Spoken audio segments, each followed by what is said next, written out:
సులువు చేశాడు విషయాన్ని. నిజాంని టార్గెట్ చేస్తున్నప్పుడు పైన బ్రిటిష్ వాడి అధికారం ఉందనే విషయము కూడా మనం గమనంలో తీసుకోవాలనేది చాలా ఇంపార్టెంట్ విషయం. దాన్ని చాలామంది విస్మరిస్తూ వస్తున్నారు. అది తీసుకుంటే చాలా విషయాలు మనకి స్పష్టంగా అర్థమవుతాయి అని కూడా మనం అందరం గ్రహించాల్సిన విషయం. నేను చిన్నప్పుడు అందరితో పాటే అందరిలాగే చదువుకుంటున్నప్పుడు బడిలో జెండా మన పండుగకి పొద్దునే లేచి మనం అందరం ఏం చేసేదో అందరికీ అనుభవం ఉండి ఉంటుంది. చీకటితోనే లేచి స్నానాలు చేసి ఉన్న దాంట్లో కొత్త బట్టలు వేసుకొని బడి ఊరికి అక్కడ జెండాలు పట్టుకొని అందరికి చేయి కొట్టుకుంటూ ఊరంతా తిరగడం. పెద్ద అయినాక తెలిసింది ఆ 15 ఆగస్టు సమయంలో కొన్ని లక్షల మంది ఊచకోతకు గురయ్యారు అని చెప్పి చాలా ఆశ్చర్యం వేసింది. అట్లాగే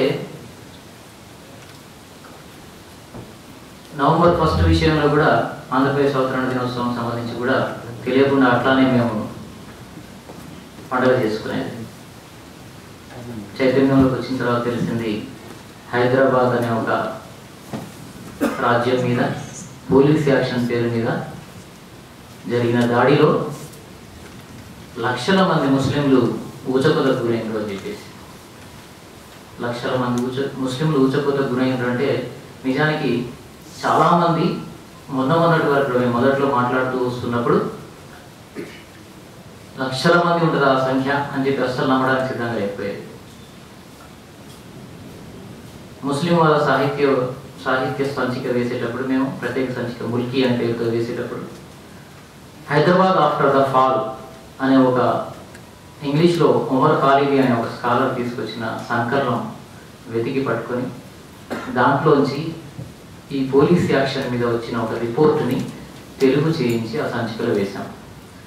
అప్పటికి చాలా తక్కువ మందికి ఆ విషయం తెలుసు, కానీ ఎవరు మాట్లాడట్లేదు. ఆ విషయం ఎవరికి పెద్దగా ప్రచారంలో లేదు.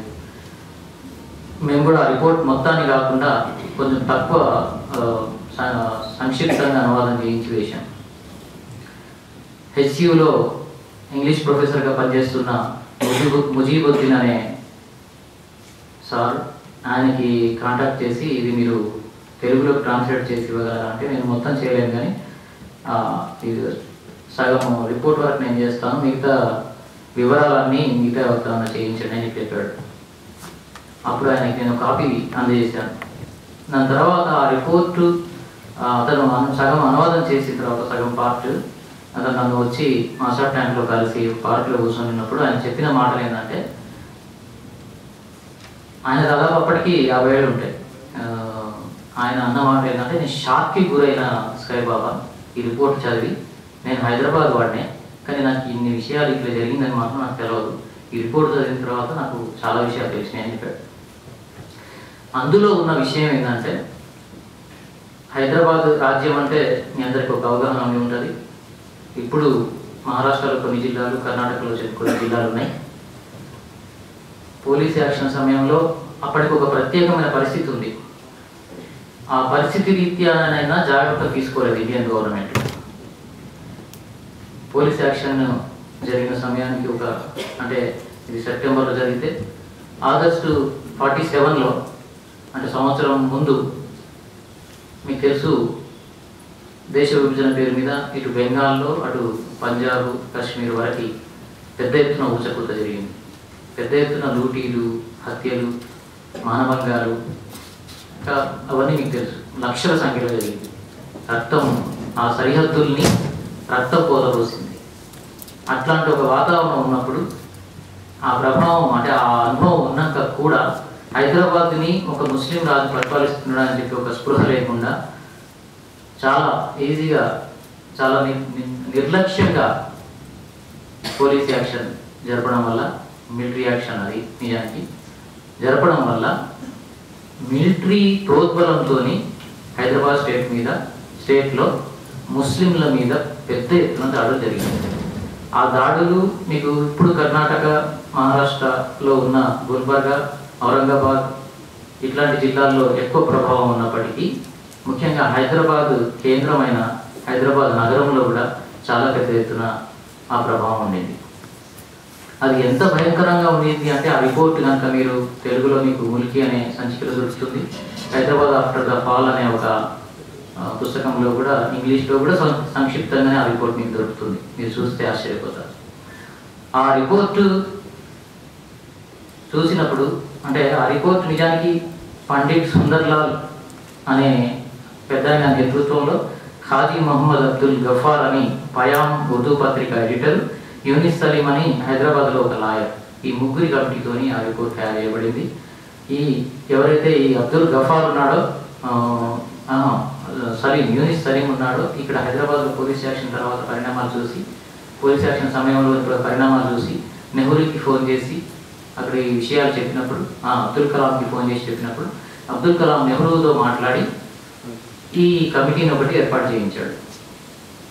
ఆ సందర్భంలో ఆ కమిటీ వచ్చి ప్రభుత్వ భవనాల్లోనే ఉండి ఆ రిపోర్ట్ తయారు చేసింది.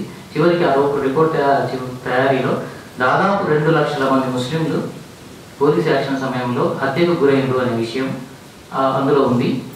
దాంతో పాటుగా పెద్ద ఎత్తున లూటీలు, వేల మంది స్త్రీలు రేప్కి గురి కావడం, వేల మంది చిన్న పిల్లల్ని, ముస్లిం పిల్లల్ని కూడా చంపేయడం, చాలామంది స్త్రీలు చాలా చోట్ల ఈ మానవంగాలకి గురిగా ఎక్కడ గురవుతామో అని చెప్పి ఆ ఒత్తిడిలో వెళ్ళి బావులలో దూకి ఆత్మహత్యలు చేసుకోవడం.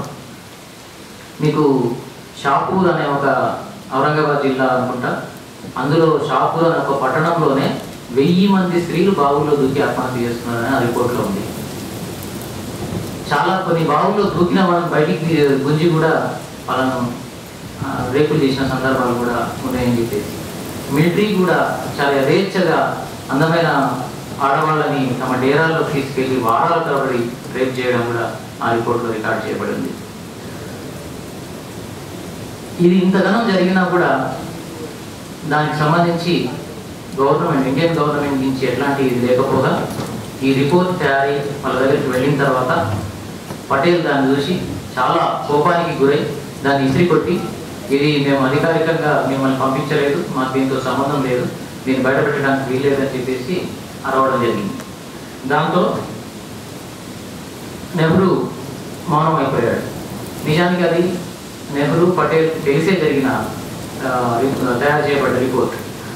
దాని తర్వాత దాన్ని పటేల్కి ఇష్టం లేదనే కారణంగా ప్లస్ ఎవరైతే ఈ సభ్యులు ఉన్నారో వీళ్ళని కూడా చాలా ఇబ్బందులు పెట్టారు. ఉద్యోగాల పరంగా ఒకరిని తీసేయడం, ఇంకొకరిని ప్రమోషన్ రాకుండా చేయడం, రకరకాల ఇబ్బందులు పెట్టారు.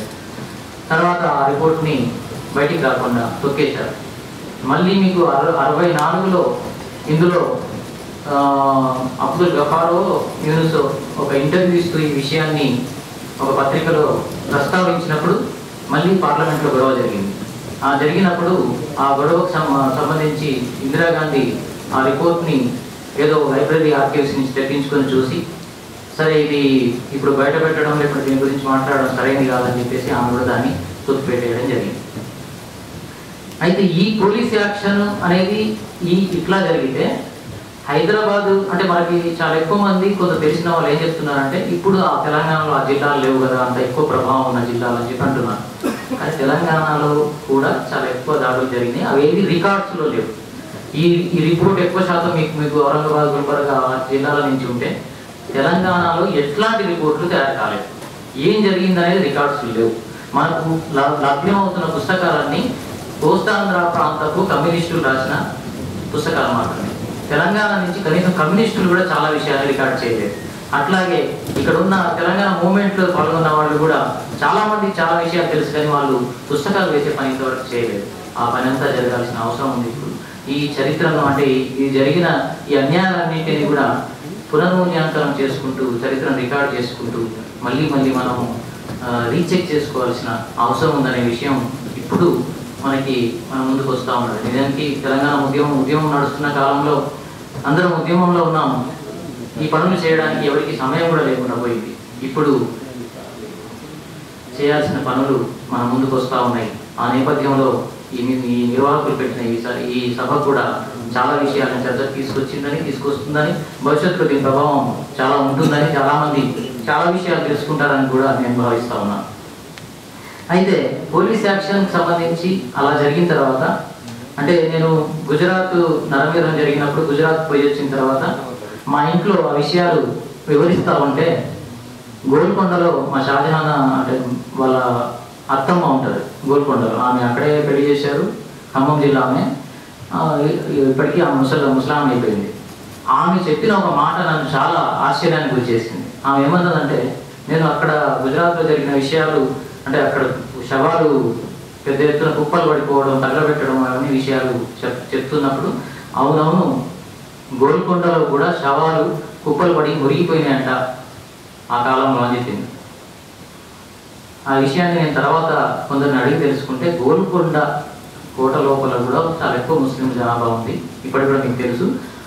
అక్కడ కూడా పెద్ద ఎత్తున హత్యాకాండ జరిగింది, వేలాది శవాలు అక్కడ మురిగిపోయినట్టుగా మనకి చెప్తున్న వాళ్ళని బట్టి తెలుస్తూ ఉంది. ఈ సుందర్లాల్ రిపోర్ట్ వల్ల 2 లక్షల మంది దాదాపు హత్య చేయబడ్డారని చెప్పి తెలుస్తున్నప్పుడు, పాత బస్తీలో ఉన్న ముస్లింలు ఎవరైతే ఉన్నారో పెద్దవాళ్ళు, అప్పుడు ఆ టైంని చూసిన వాళ్ళు, వాళ్ళని కదిలించినప్పుడు చాలామంది తెలుసుకున్నప్పుడు, అయినప్పటికీ ఇవన్నీ రికార్డ్ చేయలేకపోయాము. ఇప్పటికైనా చేయాలి. ఇంకా కొంతమంది మిగిలి ఉన్నారు, చాలామంది చనిపోయారు విషయాలని తెలిసిన వాళ్ళు చెప్పేది ఏంటంటే, దాదాపు 5 నుంచి 6 లక్షల మంది ముస్లిం చనిపోయి ఉంటారు అని చెప్పి వాళ్ళ ఒక సంఖ్య చెప్తున్నారు. అది ఏ సంఖ్య ఎంతవరకు కరెక్ట్ అనేది తెలియదు. ఎందుకు ఇలా జరిగింది అనే విషయం కూడా చాలా ఇంపార్టెంట్ విషయం. అదేంటంటే, మీరు చాలా, అంటే ఇందాక కాశీమన్న మాట్లాడుతున్న సమయంలో కూడా ఆ 2 నవలల ప్రస్తావన వచ్చినప్పుడు, ఎక్కువ మంది అట్టడుగు వర్గాల వాళ్ళు, అట్టడుగు కులాల వాళ్ళు ఇస్లాం స్వీకరించి ముస్లింలుగా మారిండు అనే విషయం మనం చర్చకు వచ్చింది. అక్కడ మనం గమనించాల్సిన 2-3 అంశాలు ఉన్నాయి. ఒకటి, మత మార్పిడి అనే పదము మనలాంటి వాళ్ళని ఉపయోగించడం కరెక్ట్ కాదు. మత మార్పిడి అనేది మీడియా అండ్ హిందుత్వ శక్తులు క్రియేట్ చేసిన పదం. ఎవరు ఏ మతస్థులు అనేది కూడా ఒక చర్చ. ఉదాహరణ దళితులు ఉన్నారంటే దళితులు హిందువులు అనేది ఒక చర్చ, బీసీలు హిందువులు అనేది ఒక చర్చ, అసలు హిందూ మతం అనేది ఒకటి ఉందా అనేది ఒక చర్చ. చివరికి మనకు బలవంతంగా హిందూ మతం అని చెప్పి రిలీజియన్ అనే చోట హిందూ అని రాయిస్తున్నారు. వాటి గురించి ఎవరు చాలా స్పష్టమైన ఒక నిర్ణయానికి రాలేకపోతాము. అయినప్పుడు భారత రాజ్యాంగంలోనే మత స్వాతంత్ర్య హక్కు ఉన్నప్పుడు నీకు ఏ మతం ఇష్టమైతే ఆ మతం స్వీకరించవచ్చు. ఆ విషయాన్ని పక్కన పడేసి మత మార్పిడి అని చెప్పేసి ప్రతిసారి గొడవ చేస్తూ పెద్ద ఎత్తున మైనారిటీ మతస్థుల మీద దాడులు చేయడం అనేది మన దేశంలో పరిపాటి అయిపోయింది. దాని మీద కూడా విస్తృతంగా చర్చ జరగాల్సిన అవసరం ఉంది. అయితే ఇక్కడ ఈ హైదరాబాద్ రాజ్యంలో ఇన్ని లక్షల మంది చంపబడ్డారు అనంటే వాళ్ళు ఎవరు అనేది మూలంలోకి కనుక మనం ఆలోచనాత్మకంగా వెళ్ళి చూస్తే, వాళ్ళు చాలా వరకు దళిత బహుజనులు, అందులోనూ దళితులు ఎక్కువ మంది ఉండి ఉండొచ్చు అనేది ఒక స్పష్టమవుతుంది. ఎందుకంటే అదే గుడికి బడికి ఊరికి దూరం చేయబెట్టిన ఒక దళితుల ఉదాహరణ తీసుకుంటే, దళితులు రకరకాల సందర్భాల్లో ఆత్మగౌరవం కోసం ఇస్లాం స్వీకరించడం జరిగితే, చాలా చోట్ల ఎవరైతే రాజుల మతం ఏదైతే ఉందో ఆ అవకాశాలు తీసుకోవడం వల్ల కూడా తమకి ఏమైనా అవకాశాలు వస్తాయి, ఆసరా దొరుకుతుందని కూడా మతం తీసుకోవడం జరిగింది. మూడో విషయం ఏంటంటే, ఆత్మగౌరవం కోసమే కాకుండా ఎవరైతే అగ్రవర్ణాలతోని లేకుంటే తమ మీద ఆధిపత్యం చెలాయిస్తున్న వాళ్ళతోని సమానంగా గౌరవం పొందడానికి కూడా చాలా చోట్ల కొంత చైతన్యం వచ్చిన దళితులు, బీసీలు ఇస్లాం స్వీకరించడం జరిగింది. దీన్ని మనం ఎట్లా ఎక్కువగా రూఢి చేసుకోవచ్చు అంటే, మీకు బ్రిటిషర్స్ పాలన ఉన్న భూస్థానాలలో మీకు దళిత్ క్రిస్టియన్స్ ఎక్కువగా కనబడతారు. అయితే దళిత్ క్రిస్టియన్స్కి కానీ వేరే కులాలు క్రిస్టియానిటీ తీసుకున్నప్పుడు వాళ్ళ సగం పేరు క్రిస్టియన్ పేరు, తర్వాత సగం పేరు దళిత్ పేరు ఉంటుంది, తెలుగు పేరు ఉంటుంది. కాబట్టి వాళ్ళని మనం ఈజీగా గుర్తుపట్టగలుగుతున్నాం. కానీ ఇస్లాం స్వీకరించి ముస్లింలుగా మారిన వాళ్ళకి ఏకకాలంలో, చాలా ఒక్క తరంలోనే వాళ్ళ వేషభాషలతో పాటు ఆచార వ్యవహారాలన్నీ మారిపోతాయి. దాని తర్వాత తరానికి వచ్చే వరకే వాళ్ళు ఏ కులం నుంచి ఇస్లాం స్వీకరించి ముస్లింలుగా మారినో చెప్పడానికి అవకాశం ఉండదు. అట్లా చూసినప్పుడు మన దగ్గర తెలంగాణలో ముఖ్యంగా ఎవరు ఏ కులం నుంచి ఇస్లాం స్వీకరించి ఇంత పెద్ద జనాభా మామూలు విషయం కాదు. నిజానికి ఈ ఇస్లాం అనేది ఇండియన్ మతం కాదు. కాబట్టి ఇక్కడ ఇంతమంది ముస్లింలుగా మారడం వెనక ఏమేమి జరిగి ఉంటాయి అనే వాటికి సరైన అంటే ఆధారాలు ఉండి ఉండొచ్చు కానీ మనం రికార్డ్స్లో లేవు. ఆర్ఎస్ఎస్ వాదులు, హిందుత్వవాదులు మాత్రం బెదిరించి భయపెట్టి ఇస్లాం స్వీకరించేటట్టు చేసి అని చెప్పి చెప్తా ఉన్నారు. అది చాలా తక్కువ పర్సెంటేజ్ అట్లా జరిగింది నిజానికి. ఆ విషయం మీద కూడా మనకు స్పష్టత అవసరం. అయితే అట్లా ఇస్లాం స్వీకరించిన దళిత బహుజనులే ఊచకోత గురైనరు, ఎక్కువ మంది అట్లాంటి వాళ్ళే ఊచకోత గురైనరు అనే విషయం మనం గమనంలో తీసుకోవాల్సి ఉంటుంది. ఇది నా ఆలోచన మేరకు నేను ప్రతిపాదిస్తూ ఉన్నా. దాన్ని మనం చాలా జాగ్రత్తగా స్టడీ చేయాల్సిన అవసరం ఉంది.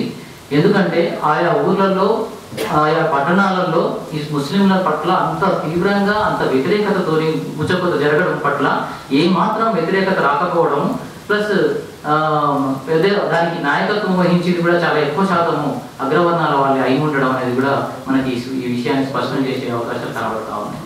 కాబట్టి ఇట్లాంటి ఒక స్టడీ మనలాంటి చైతన్యవంతులు భవిష్యత్తులో చేయాల్సిన అవసరం ఉంది.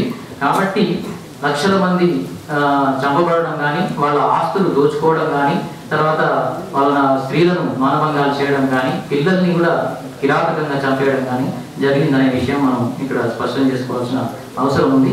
అయితే ఈ దాడులు అంటే ఈ పోలీస్ యాక్షన్, ఈ దాడులు అంతా జరిగిపోయిన తర్వాత ఇండియన్ గవర్నమెంట్ ఈ హైదరాబాద్ రాజ్యాన్ని ఆక్రమించుకున్న తర్వాత ఇదే రిపోర్ట్లో ఉన్న 2 చిన్న పేరాలు ఏంటంటే, హైదరాబాద్లో అప్పటి పరిస్థితి చాలా కాలం వరకు ముస్లింలు రైళ్లలో, బస్సుల్లో ప్రయాణించడం ప్రమాదకరంగా ఉండేది. ఎవరైనా ముస్లిం రైల్లో ప్రయాణించడం చూశారంటే బయటకు లాగి అరెస్టు చేసి కాన్సన్ట్రేషన్ క్యాంపుల్లోకి తరలించేవారు. రాజధాని నగర వీధుల్లో కూడా కొన్నిసార్లు ముస్లింలు స్వేచ్ఛగా బయట తిరగడం కష్టమైంది. హిందూ వాలంటీర్లు వారిని అరెస్టు చేసి జైలుకు పంపించేవారు. ఇండియన్ ఆర్మీ ప్రోత్సాహంతో గ్రామస్తులు రోజు ముస్లింల ఇళ్ళు, దుకాణాలని దోచుకున్నారు. ఉదాహరణకు అల్వాల్, బేగంపేట్, సికింద్రాబాద్ ఈ 3 కూడా మిలిటరీ ప్రాంతాలు. హైదరాబాద్లో మిలిటరీ ప్రాంతాలు. అల్వాల్, బేగంపేట్, సికింద్రాబాద్లోని ఇళ్ళు, దుకాణాలు ఆర్మీ కళ్ళ ముందే దోపిడీకి, ధ్వంసానికి గురయ్యాయి. అయినప్పటికీ జిల్లా కేంద్రాల్లో శాంతి సాపేక్షంగా ఉండేది. గ్రామాల్లో శాంతి అంతంత మాత్రమే. గూండాల పాలన సాధారణమైంది. రాజధానికి గ్రామాల నుండి పారిపోయి వచ్చి తలదాచుకున్న ముస్లింలు తిరిగి వెళ్ళడానికి సాహసించలేకపోయేవారు. కొంతమంది తిరిగి వెళ్ళిన వారు చనిపోయారు లేదా హింసకు గురయ్యారు. ఇది ఆ రిపోర్ట్లో ఉన్న 2 పేరాలు. దాన్ని బట్టి మనం అప్పటి ఆ విషయం తీవ్రతను అర్థం చేసుకోవచ్చు. అట్లాగే కెప్టెన్ లింగాల పాండురంగారెడ్డి రాసిన బుక్లెట్ ముందు మాట రాస్తూ నిజాం కాలం నాటి ఐఏఎస్ అధికారి హసనుద్దీన్ అహ్మద్ అన్న మాటలు ఆలోచనాత్మకంగా ఉన్నాయి. చూడండి. గాంధీజీ నాయకత్వంలోని కాంగ్రెస్ పార్టీ అహింసా పద్ధతులలో బ్రిటిష్ సామ్రాజ్యం నుండి స్వతంత్రాన్ని సాధించింది. అదే కాంగ్రెస్ పార్టీ పటేల్ ఆధ్వర్యంలో ఆర్ఎస్ఎస్ ప్రభావంతో హైదరాబాద్ రాజ్యానికి వ్యతిరేకంగా హింసా పద్ధతులు ఆచరించింది. హైదరాబాద్ రాజ్య సరిహద్దులో కాంగ్రెస్, కమ్యూనిస్టులు క్యాంపులు పెట్టారు. వీళ్ళు సరిహద్దు గ్రామాలలోని అమాయక ముస్లింలపై దాడి చేయడం మొదలుపెట్టారు. నిజాం ప్రభుత్వ సైన్యానికి, పోలీసులకు ఇటువంటి ఆకస్మిక పరిణామాలు ఎదుర్కొనే శక్తి లేకుండా పోయింది. ఇలాంటి పరిస్థితులలో మజ్లిస్ ఇత్తెహాదుల్ ముస్లిమీన్ స్వచ్ఛందంగా ముందుకు వచ్చి సరిహద్దుల్లో జరుగుతున్న దాడులను ఆపడానికి ప్రయత్నిస్తానని చెప్పింది. మరే దారి లేక ఒక అత్యవసర సున్నితమైన పరిస్థితిని సరిదిద్దడానికి చివరి మార్గంగా నిజాం ప్రభుత్వం దీనికి ఒప్పుకుంది. అసాంఘిక శక్తులు, రాజకీయ కార్యకర్తలు రజాకార్ల డ్రెస్సులు తొడుక్కొని గ్రామాలపై దాడి చేసి రజాకార్లను బద్నాం చేసినారు. అంతేకాక రజాకార్లకు వ్యతిరేకంగా పెద్ద ఎత్తున ప్రచారోద్యమాన్ని చేపట్టారు. ఇట్లా ఒక చోట ఉంది. రెండో చోట పండిట్ నెహ్రూ, ఆజాదులు ఆదేశించినట్లు హైదరాబాద్ ఇండియాలో భాగంగా ఉంటూ తమ ప్రత్యేక అస్తిత్వాన్ని కాపాడుకున్నా, కనీసం అంత హడావిడిగా సైనిక చర్య జరపకుండా ఉన్న హైదరాబాద్కే కాక దేశం మొత్తానికి మంచి జరిగిండేది. హైదరాబాద్ సంస్కృతి, సమాజంలో అనేక విలువలు విపరీతంగా బ్రిటిష్ సాంస్కృతిక ప్రభావానికి లోనైన భారతదేశానికి ఉపయోగపడేవి. మీర్ ఉస్మాన్ అలీ ఖాన్ పరిపాలనా కాలంలో సాధించిన పనులను, అప్పటి ఉన్నత విలువలను మిగిలిన భారతీయుల దృష్టికి తెచ్చి భవిష్యత్ తరాలకు మార్గదర్శకంగా ఉండే విధంగా తెలియజేయడం మన జాతీయ కర్తవ్యం అని అతను ఆ మాటలో చెప్పాడు. అంటే ఈ విషయాలు ఇట్లా మాట్లాడినప్పుడు నిజాంని ఏకపక్షంగా మనం సమర్థిస్తున్నామా అని అనిపించవచ్చు. కానీ కొన్ని నిజాలు కొంచెం చేదుగా ఉంటాయి. అయినప్పుడు సమభావనతోని 2 కోణాల నుంచి బొమ్మ గొలుసును చూడాల్సిన అవసరం ఉందని చెప్పేసి నేను నా అభిప్రాయంగా చెప్తా ఉన్నా. దాని తర్వాత పోలీసు యాక్షన్, తర్వాత ఇట్లాంటి ఒక రకరకాల దాడులు జరిగిన తర్వాత ఇక్కడ వెంటనే కోస్తాంధ్ర నుంచి వలసలు మొదలయ్యాయి. హైదరాబాద్ రాజ్యంలో ఉన్న ఉద్యోగాలన్నీ కూడా అంటే ఉర్దూను రాజభాషగా తీసిపారేయడం వల్ల, తెలుగును తెలంగాణ ప్రాంతంలో తెలుగును పెట్టడం వల్ల మొత్తంగా ఇక్కడ తెలుగు వచ్చేవాళ్ళు చాలా ఎక్కువ మంది లేకపోవడం వల్ల ఈ రాజ్యంలో ఉన్న ఈ తెలంగాణలో ఉన్న చాలా ఎక్కువ మంది ఉర్దూ వచ్చిన వాళ్ళందరూ కూడా ఉద్యోగాలు కోల్పోయారు. దాని విషయంలో కూడా చాలా దారుణమైన దుర్మార్గాలు జరిగాయి. ఆ విషయం కూడా ఎక్కడ మనం పట్టించుకున్న దాఖలాలు లేవు. దాంట్లో కేవలం ముస్లింలే ఉన్నారా అంటే లేదు. ఉర్దూ చదువుకొని రకరకాల ఉద్యోగాల్లో ఉన్న ముస్లిమేతరులు కూడా చాలా మంది ఉన్నారు.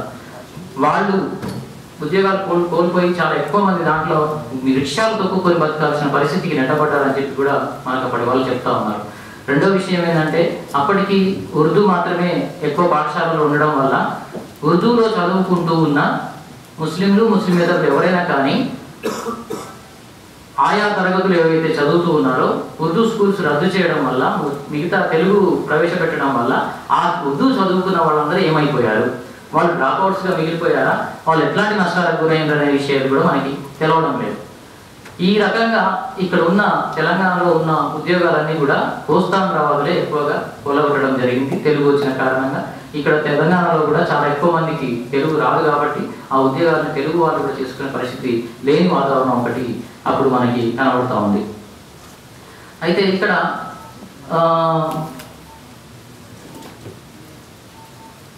ఉర్దూ విషయంలో ఉర్దూ కేవలం ముస్లింల భాషగా మార్చబడుతున్న కుట్రలో గతంలో తెలుగువారు వెలువరించిన ఉర్దూ సాహిత్యం కూడా కనుమరుగైంది అని చెప్పి కూడా ఒక విమర్శకులు అంటున్నారు.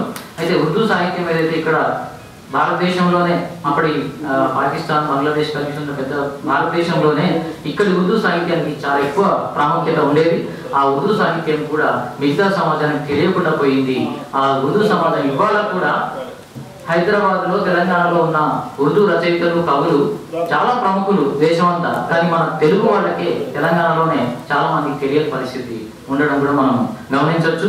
ఉర్దూ అనేది ఎంత పెద్ద ప్రాబ్లం అయిపోయిందంటే, ఇందాక కాసిమన్ ఒక మాట చెప్పాడు, తెలుగులో సభలు పెట్టుకోవడానికి, తెలుగు భాష పట్ల తెలుగులో మాట్లాడడానికే అంత వ్యతిరేకత వచ్చింది ఈ రాజ్యంలో అని చెప్పేసి, హైదరాబాద్ రాజ్యంలో. కానీ దాని తర్వాత ఇండియన్ యూనియన్ హైదరాబాద్ని ఆక్రమించిన తర్వాత పరిస్థితి ఏందో కూడా మనం ఆలోచించాల్సిన అవసరం ఉంది.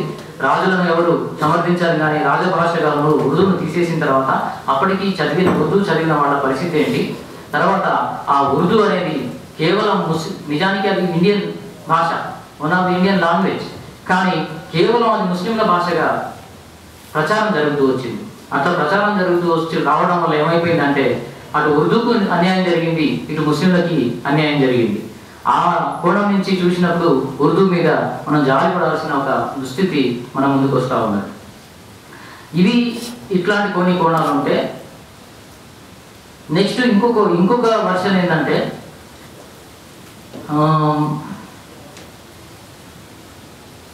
వహీద్ అని మనకి కుల నిర్మూలన సంఘం అనే ఒక సంఘానికి అధ్యక్షుడిగా ఉన్నాడు మా మిత్రుడు.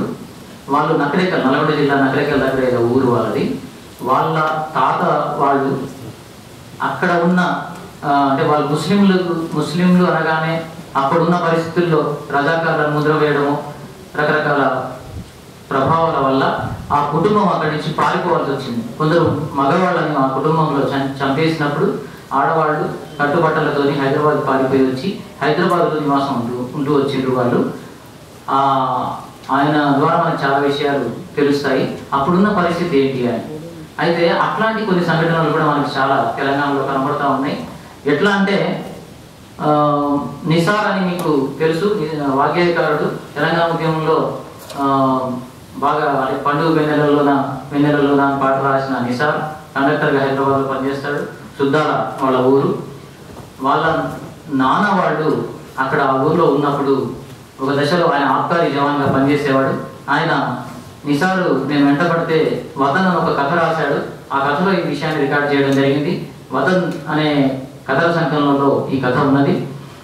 వాళ్ళ ఊర్లో సుద్దాలలో ఈ ఆబ్కారీ జవాన్గా పనిచేసిన ఇతను ఎక్కడ రజాకారు అనుకుంటారో అని చెప్పేసి భయపడిపోయి దాచుకుంటూ చివరికి ఒకరోజు ఊర్లోకి వచ్చినప్పుడు వెంటనే అతను ఊర్లోకి వచ్చాడనే విషయం తెలిసి దళం వచ్చి కూర్చొని అతన్ని పిలిపించినప్పుడు రాత్రి అతను భయంగా అక్కడికి వెళ్ళాడు.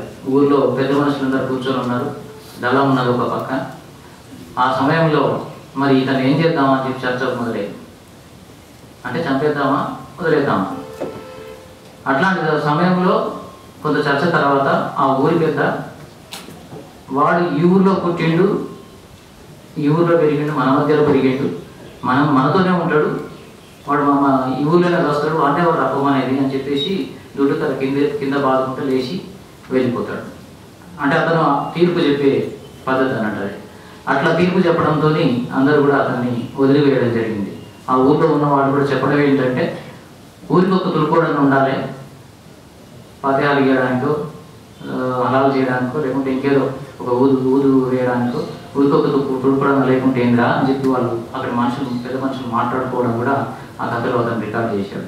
అట్లా ఆ కుటుంబం, నిసార్ వాళ్ళ కుటుంబం ఆ ఊళ్ళో ఉండిపోయింది. వాళ్ళు పీర్ల పండుగ చేస్తూ ఆ ఊరి దళిత భోజనాలు అందరితో కూడా కలిసి ఆ పండుగ ఇప్పటికీ చేస్తూ వస్తూ ఉండడం అనేది ఆ కథలో అతను రికార్డ్ చేయడం జరిగింది. ఇదొక ఉదాహరణ. అయితే నేను గమనించినంత వరకు, నేను తెలుసుకున్నంత వరకు కొన్ని విషయాలు ఎట్లా ఉన్నాయంటే, రజాకారులు అనే ప్రచారం ఏదైతే ఉందో అది పెద్ద ఎత్తున జరిగింది. దానివల్ల చాలా ఎక్కువ పెద్ద మొత్తంలో ముస్లింలు నష్టపోయారు. ముస్లింలలో, అది రజాకారులలో ముస్లింలు ఎంతమంది అనేది వేరే చర్చ. నిజానికి 60% మంది నాన్ ముస్లింలే రజాకారులలో ఉండేవారు. వాళ్ళు దొరల దగ్గర సైన్యంగానే ఎక్కువగా పనిచేసింది అనేది కూడా మనకు వర్కర్ చెప్పినప్పటికీ. అయితే ఆ రజాకారు అనగానే ముస్లిం అనే ఒక ముద్ర పడిపోవడం వల్ల ముస్లింలు, తెలంగాణలో ముస్లిం చాలా ఎక్కువగా నష్టపోయారు. అట్లా జరగడం వల్ల ఏం జరిగిందంటే, రజాకారుల పేరు మీద ఊర్లలో కమ్యూనిస్టుల ప్రోద్బలంతో చాలా చోట్ల ముస్లింలు తరమబడ్డారు, దోచుకోబడ్డారు, చంపబడ్డారు. ఒక భయోత్పాత వాతావరణం ఏర్పడింది. ప్రతి ముస్లిం రజాకారే అన్నట్లుగా ముస్లింలు టార్గెట్ చేయబడ్డారు. కె జితేంద్రబాబు చేసిన పరిశోధనలో తెలంగాణ సాయుధ పోరాట యోధుడు భీమిరెడ్డి నరసింహారెడ్డి స్వయంగా చెప్పిన టేపుల్లో వరంగల్ జిల్లాలోని కొండగండ్ల గ్రామంలో అమాయకులైన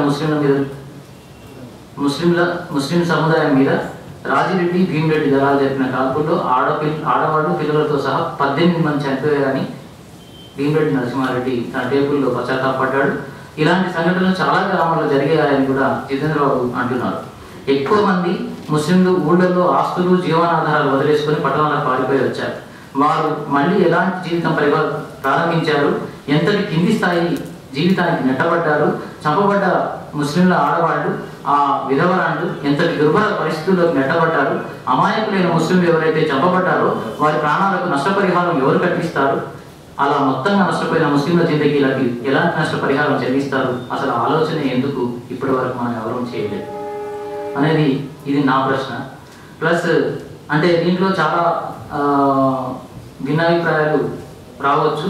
కానీ మేము ముస్లిం సాహిత్య ఉద్యమం, ముస్లిం సామాజిక ఉద్యమం భాగంగా తిరుగుతున్నప్పుడు చాలామంది ముస్లింలు పెద్దవాళ్ళు చెప్పిన విషయాలు ఈ రకంగా ఉన్నాయి. వీటిని తెలంగాణ పెద్దలు, తెలంగాణ ఆలోచన పరులు, ఉద్యమకారులందరూ కూడా చారిత్రాత్మకంగా పరిశోధించి మరీ రికార్డు చేయాల్సిన అవసరం ఉంది. ఆ రకంగా తెలంగాణలో ఉన్న ముస్లింలు చాలా పెద్ద ఎత్తున నష్టపోయింది అనేది ఇక్కడ రికార్డు కావాల్సిన అవసరం ఉంది. ఎందుకంటే రాజుకి సాధారణ ముస్లిం ప్రజలకి ఏం సంబంధం లేదు. నిజానికి ఇక్కడ ఉన్న సాధారణ ముస్లిం ప్రజలందరూ కూడా అట్టడుగు వర్గాల నుంచి ఇస్లాం స్వీకరించి ముస్లింలుగా మారిన వాళ్ళే.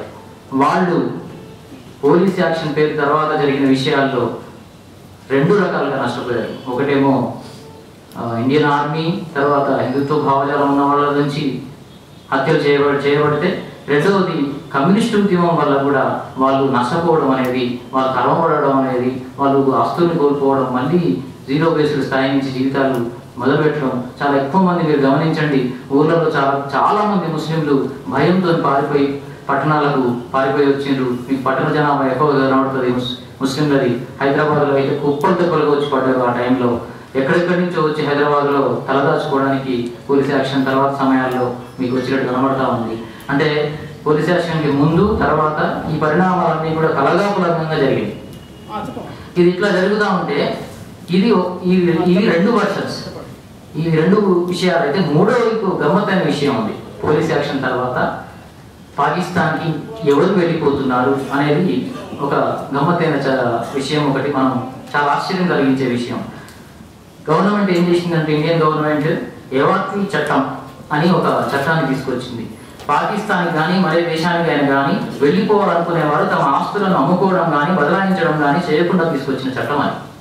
దాంతో ఏమైపోయిందంటే, ఇక్కడున్న భయోత్పద వాతావరణంలో ముస్లింలు పాకిస్తాన్కి కానీ మిగతా వేరే ఏదైనా దేశాలకి పారిపోవాలనుకుంటే లేకుంటే వెళ్ళిపోవాలనుకుంటే ఇక్కడ ఉన్న తమ ఆస్తుల్ని అమ్ముకోవడానికి లేదు, కనీసం వేరే వాళ్ళ పేర్ల మీద కూడా బదలాయించడానికి లేదు.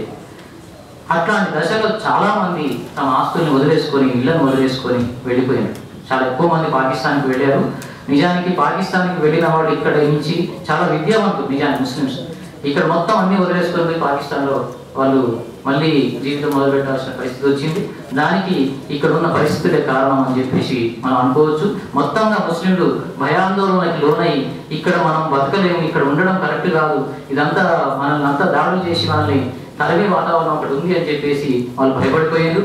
అట్లా జరిగినప్పుడు ఏం జరిగిందంటే, చాలా ఎక్కువ మంది తాము పాకిస్తాన్కి వెళ్ళాలా లేదా అని ఆలోచిస్తున్నామని చెప్పగానే వెంటనే ఆ విషయం గవర్నమెంట్కి వెళ్ళిపోవడం, అక్కడ ఈ విషయం మీద నియమించిన అధికారులు వెంటనే రావడం, ఆ ఆస్తులు జప్తు చేసుకోవడం జరిగినది. అదే మేము ఇంకా ఆలోచించుకోలేదు, మేము వెళ్ళడానికి నిర్ణయించుకోలేదు అన్నా కూడా వినకుండా ఖాళీ చేయించిన సందర్భాలు ఉన్నాయి. చాలా ఎక్కువ మంది తమ సొంత ఆస్తులకి కిరాయి కడతారా లేకుంటే ఖాళీ చేస్తారా అని చెప్పేసి పెద్ద ఎత్తున ఒత్తిడికి లోనైన వాళ్ళు ఉన్నారు. అట్లా చాలా సంఘటనలు సంగీ శెట్టి కూడా కొన్ని వ్యాసాల్లో రికార్డ్ చేశారు. ఇంకా చాలా మంది ఉర్దూ తెలిసిన హైదరాబాదీలు మనకు ఆ విషయాలు చెప్తా ఉన్నారు. కాకపోతే అవేవి కూడా ఒక పుస్తకంగా మాత్రం రాలేదు. నేను తీసుకొచ్చిన చమన్ అనే పత్రికలో, ముల్కీ అనే పత్రికలో మాత్రం కొన్ని వ్యాసాలను నేను రికార్డ్ చేయడం జరిగింది. అయితే అట్లా ఆస్తుల్ని చాలా ఎక్కువ మంది కోల్పోయారు. అయితే ఈ సందర్భంలో ఏం జరిగిందంటే, ఫలానా వాళ్ళు పాకిస్తాన్ వెళ్ళిపోతారని చెప్పేసి నాన్ ముస్లింలే వాళ్ళకి ప్రచారం చేసి వాళ్ళను వెళ్ళిపోయేటట్టు లేకుంటే ఖాళీ చేసేటట్టు చేసి ఆ ఆస్తుల్ని ఆక్రమించుకున్న కేసులు కూడా చాలా ఉన్నాయని చెప్పి, హైదరాబాద్లో చాలా ఉన్నాయని చెప్పి తెలుస్తూ ఉంది. అట్లాగే హైదరాబాద్ పోలీస్ యాక్షన్ తర్వాత వచ్చిన పోలీస్ యాక్షన్, ఆ తర్వాత జరిగిన పరిణామాల మీద, ముస్లింల దయనీయ భయంకరమైన పరిస్థితుల మీద వచ్చిన ఒక 20 కథలు సంగిశెట్టి శ్రీనివాస్ సేకరించాలని చెప్పాడు. ఇంతవరకు ఆయన చాలా తెలంగాణ మూమెంట్ జరుగుతున్నప్పటి నుంచి చెప్తున్నాడు, కానీ ఇంతవరకు అది పుస్తకం వేయలేదు. అది కూడా పుస్తకంగా వస్తే బాగుంటుందని చెబుతూ నేను ఈ సందర్భంగా గుర్తు చేస్తా ఉన్నా. తర్వాత చాలా బలవంతంగా వలసలు జరిగాయి అనేది కూడా, హైదరాబాద్ నుంచి చాలా బలవంతంగా కూడా చాలా మందిని ఒకతనికి పాకిస్తాన్ మీరు రండి అని చెప్పి ఒక లాయర్కి లెటర్ రావడం, అది రావడంతో అతను మీరు వెళ్ళిపోతున్నారట అని చెప్పేసి గవర్నమెంట్ అధికారులు వచ్చి అడగడం, లేదు నేను వెళ్ళాలనుకోవట్లేదు అన్నా కూడా అతని ఇంటిని అంతా జప్తు చేసుకోవడం, మళ్ళీ అతను ఒక లాయర్ని పెట్టుకొని మరి పోరాడి ఆ ఇంటిని మళ్ళీ తన ఇంటిని తానే కోర్టులో పోరాడి తీసుకోవాల్సిన పరిస్థితి ఒక ఉదాహరణగా మనం చెప్పుకోవచ్చు. అట్లాగే పాకిస్తాన్లో ఉన్న ఒక బిడ్డకి ఇక్కడ హైదరాబాద్లో ఉన్న ఒక ముస్లిం తన ఇంటిని రాసి ఉండే, ఆ రాసినప్పుడు ఆ ఇంటి ఇదంతా జరిగిన తర్వాత ఈ ఇల్లు పాకిస్తాన్లో ఉన్న అమ్మాయి పేరు మీద ఉంది కాబట్టి ఇది కుదరదు, ఇది మాకు చెందుతుందని చెప్పి గవర్నమెంట్ అధికారులు అతన్ని చాలా ఇబ్బంది పెట్టడం, చివరికి అతను పాకిస్తాన్ పోలేక బిడ్డ ఇక్కడికి రాలేక తర్వాత అనాథగా ఆ ఇల్లు కూడా తనది కాకుండా అనాథగా చనిపోయిన సంఘటన కూడా ఒక విషాద సంఘటన కూడా జరిగిందని చెప్పి మనకు తెలుస్తూ ఉంది. ఇట్లాంటివి చాలా కథలుగా, ఇప్పుడు మీకు తెలుసు దేశ విభజన జరిగినప్పుడు సాదత్ హసన్ మంటో కథల దగ్గర నుంచి పేజీల కథల దాకా పోలీస్ యాక్షన్ అది దేశ విభజన మీద బోర్డు కథలు రాశాడు. కానీ హైదరాబాద్లో జరిగిన దుర్మార్గాల మీద మాత్రం ఎవరు అట్లా చేసి లేరు. అప్పుడు రాసిన కొన్ని కథలు మాత్రం ఉన్నాయి, అవి రికార్డెడ్గా ఇంకా పుస్తక రూపంలో రాలేదు. కొన్ని పుస్తకాల్లో మీరు కొన్ని కథలు చదవచ్చు. అయితే చాలా నేను ఒక ప్రయత్నం చేసి ఒక ప్రాజెక్టు లాగా చేద్దామని చెప్పి నాకు ఒక ఆలోచన ఉండేది. నిజానికి వెళ్ళి ఆ కాలంలో నా 48 నుంచి 56 వరకు ఉన్న, ముఖ్యంగా 47 నుంచి 52 వరకు చాలా భయంకరమైన ఒత్తిడి ఇక్కడ ముస్లింల మీద ఉండింది. చాలా దుర్మార్గాలు ఇక్కడ ముస్లింలు ఎదుర్కొన్నారు. ఆ పరిస్థితులు చూసిన వాళ్ళని వాళ్ళతో మాట్లాడి ఆ విషయాలని రికార్డ్ చేయాలని వాటిని కథలుగా రికార్డ్ చేయాలని చెప్పి మేము చాలా అనుకున్నాం, కానీ అది ఇంకా సాధ్యం కాలేదు. ఈ కోణం నుంచి కూడా మనం చాలా లోతుగా ఈ విషయాన్ని అర్థం చేసుకోవాల్సిన అవసరం ఉంది.